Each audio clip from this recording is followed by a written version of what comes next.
کام کیا ہے، کتنے ظلم کر رہے ہیں، آپ سب جان رہے ہو۔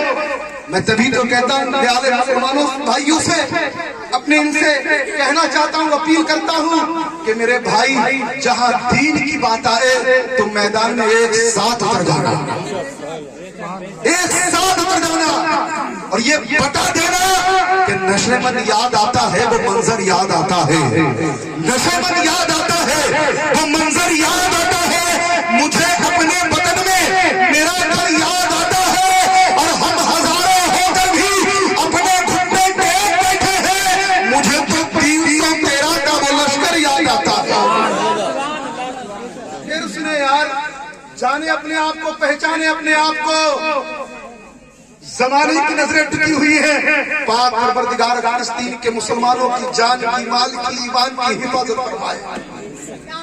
ایکتا کے ساتھ بولا کرو کہ نشے من یاد آتا ہے وہ منظر یاد آتا ہے، بہت تکلیف ہوتی ہے دیکھ دیکھ کر چھوٹے چھوٹے بچے اپنے ہاتھوں پر نام لکھ رہے ہیں۔ پوچھا گیا کہ یہ نام کس لیے لکھے جا رہے ہیں، کہا اگر ہمارا انتقال ہو جائے، کہیں سے بم آ کے گر جائے، اگر ہمیں کوئی پہچان نہ سکے، اس لیے ہم اپنے ہاتھوں پہ نام لکھ رہے ہیں۔ نشے من یاد آتا ہے وہ منظر یاد آتا ہے، مجھے اپنے وطن میں میرا گھر یاد آتا ہے، ہم ہزاروں ہو کر بھی اپنے گھٹنے ٹیک بیٹھے ہیں، مجھے تو 313 کا وہ لشکر یاد آتا ہے، مجھے تو 313 کا وہ لشکر یاد آتا ہے۔ پورا مت دونوں ہاتھ اٹھا کے بول دیجئے یا رسول اللہ، اور پڑھ کے بولیے یا رسول اللہ۔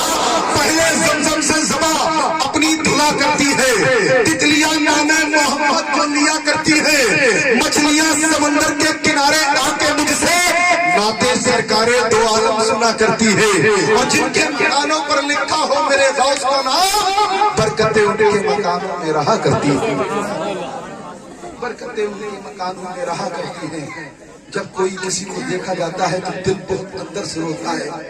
میرے بھائیوں، میں رلانا بھی جانتا ہوں، ہنسانا بھی جانتا ہوں، مگر آپ سنیں، آپ اللہ والے کی بارگاہ میں بیٹھے ہو، یہاں سے جاؤ فیضان لے کر جاؤ، بزرگوں کا غوث اعظم کا فیضان لے کر چلے جاؤ، کچھ حاصل کر لو۔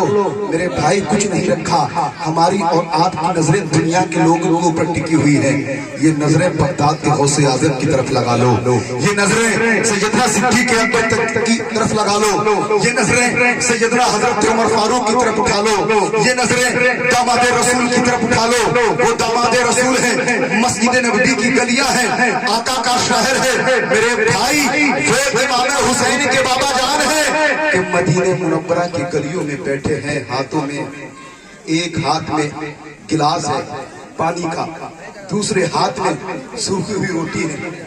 داماد رسول ہیں، خاتون جنت فاطمہ کے شوہر ہیں، حسنین کے بابا جان ہیں، ایک ہاتھ میں گلاس میں پانی ہے، دوسرے ہاتھ میں سوکھی ہوئی روٹی ہے، پانی میں ڈبو ڈبو کر کھا رہے ہیں۔ دیکھنے والے نے دیکھا بھوک لگی ہے، میں کھانا کھانا چاہتا ہوں، یہ سامنے جو بیٹھا ہے کسی کے پاس جاتا ہوں، وہ یہ نہیں جانتا یہ داماد رسول ہے، وہ یہ نہیں جانتا یہ خاتون جنت فاطمہ کے شوہر ہے، وہ یہ نہیں جانتا یہ حسنین کے بابا جان ہیں۔ کہنے لگا حضور اگر روٹی مل جاتی کام چل جاتا، بھوک لگی ہے کھانا کھانا چاہتا ہوں۔ داماد رسول فرماتے ہیں کھانا کھانا چاہتے ہو سامنے والے گیٹ پہ چلے جاؤ، ایک چاند سا چہرہ نکلے گا، پریشانی بتا دینا، اگر بھوک لگی ہے تو کھانا بھی مل جائے گا، اگر کچھ لینا چاہتے ہو وہ بھی عطا کیا جائے گا، میرے پاس کچھ نہیں ہے، سامنے والے گیٹ پر چلے جاؤ۔ داماد رسول ہے، خاتون جنت فاطمہ کے شوہر ہیں، حسنین کے بابا جان ہیں، اپنے گھر کا راستہ بتا دیتے ہیں۔ اسرائیل پہنچا، پہنچنے کے بعد دستک دی، دینے کے بعد میرے آقا امام حسین آ جاتے ہیں، آنے کے بعد کہتے ہیں بتاؤ کیا پریشانی ہے؟ کہا حضور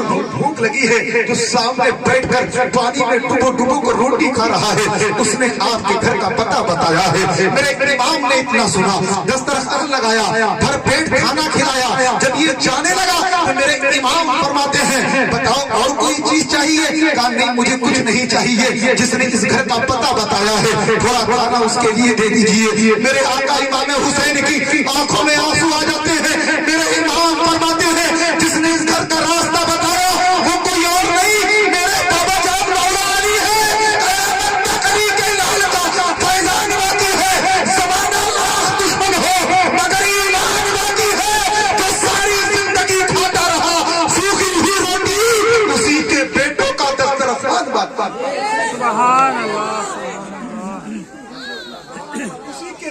کا دسترخوان باقی ہے. میں تو کہتا ہوں وہ تو قدم ہی صحیح ساتھ چل تو سکتے ہیں, اسی بہانہ وہ کاندھا بدل تو سکتے ہیں. یہ بات سچ ہے میں خود بدل نہیں سکتا, یہ بات سچ ہے میں خود بدل نہیں سکتا. علی کے لال مقدر بدل تو سکتے ہیں, علی کے لال مقدر بدل تو سکتے ہیں. ایک مجمع سے کوئی نبی کا دیوانہ اٹھ کے نعرہ لگائیے, نعرہ لگائیے, معلوم لگے کہ بیدار ہے, سننے کے لیے تیار ہے. نعرہ تکبیر, نعرہ رسالت, نعرہ غوث, مسلک اعلیٰ حضرت. نعرہ تکبیر, نعرہ رسالت, نعرہ غوث, مسلک اعلیٰ حضرت. سبحان اللہ, ماشاء اللہ. پاک پروردگار ان کی عمر میں بے پناہ برکت عطا فرمائے. آپ نے ان کی نعرے کا جواب دیا, اللہ تبارک و تعالیٰ آپ کی سب کی پریشانی کو دور فرمائے. دیکھ رہے ہیں شہنشاہ ترنم شاعر ملک ہندوستان بھائی سعید اختر صاحب قبلہ تشریف فرما ہے. کچھ ہی دیر کے بعد خطیب لسانی مقر عرفانی قاری کلام ربانی حضرت علامہ مولانا قاری اقبال مراد آبادی آپ بہت تیزی کے ساتھ حضرت سے ملاقات کریں گے. وہیں پر شہنشاہ ترنم شاعر ملک ہندوستان بھائی عبدالوکیل صاحب قبلہ جو 700 کلومیٹر کا سفر 13 گھنٹے میں ہوتا ہے, ٹرین لیٹ ہونے کے کارن 23 گھنٹے سفر کیا اس بندے نے, بریلی کی دھرتی سے نکل گیا ہے. الحمدللہ درگاہ اعلیٰ حضرت کا فیضان لے کر ہمارے دائرے محبت میں حاضر ہونے والا ہے. بیداری کے ساتھ بول کے دکھائیں سبحان اللہ, اور بول کے دکھائیں یا رسول اللہ. وہ تو قدم ہی صحیح ساتھ چل تو سکتے ہیں, اسی بہانہ وہ کاندھا بدل تو سکتے ہیں. یہ بات سچ ہے میں خود بدل نہیں سکتا, علی کے لال مقدر بدل تو سکتے ہیں. ایسی آواز آج کی سماعتوں کے حوالے دینے جا رہا ہوں. اگر آپ لوگ اگر مسافر خانے میں ہو اور نبی کی نعت گنگنانے لگے تو مسافر سفر کرنا چھوڑ دیتے ہیں. ایسی آواز اگر کسی دریا کے کنارے نبی کی نعت گنگنانے لگے تو جتنی مچھلیاں سمندر میں تالاب میں اگر تیرتی ہیں نبی کی نعت سننے کے لیے چلتی پھرتی نہیں بلکہ نبی کی نعت سنا کرتی ہیں. ایسی آواز شہنشاہ ترنم شاعر ملک ہندوستان بھائی سعید اختر صاحب قبلہ کی آمد ہو رہی ہے. پورا اپنا دونوں ہاتھوں کو اٹھا کر استقبال کیجیے. نعرہ تکبیر, نعرہ رسالت, نعرہ غوثیت, مسلک اعلیٰ حضرت, مسلک اعلیٰ حضرت, عرص مقدس, نعرہ تکبیر, نعرہ رسالت. کبھی دعاؤں کی طرح ہوا میں ہم ہوتے ہیں, اور جو میرے بھائی کھڑے ہیں میں دیکھ رہا ہوں, اگر آپ کو جگہ نہیں مل پائی ہے تو آگے آ جائیے گا, کرسیاں خالی ہیں. یہ پنڈال شامیانہ یہ کرسیاں یہ آپ ہی کے لیے لگایا ہے. تڑپ کے بولیے یا رسول اللہ. کبھی دھواؤں کی طرح ہوا میں ہم ہوتے ہیں, کبھی پربتوں کی طرح فضاؤں میں ہم ہوتے ہیں, اور یہ کینچیاں کونے سے ہمیں خاک روکے گی, ہم پروں سے نہیں حوصلوں سے ہوتے ہیں. تمہاری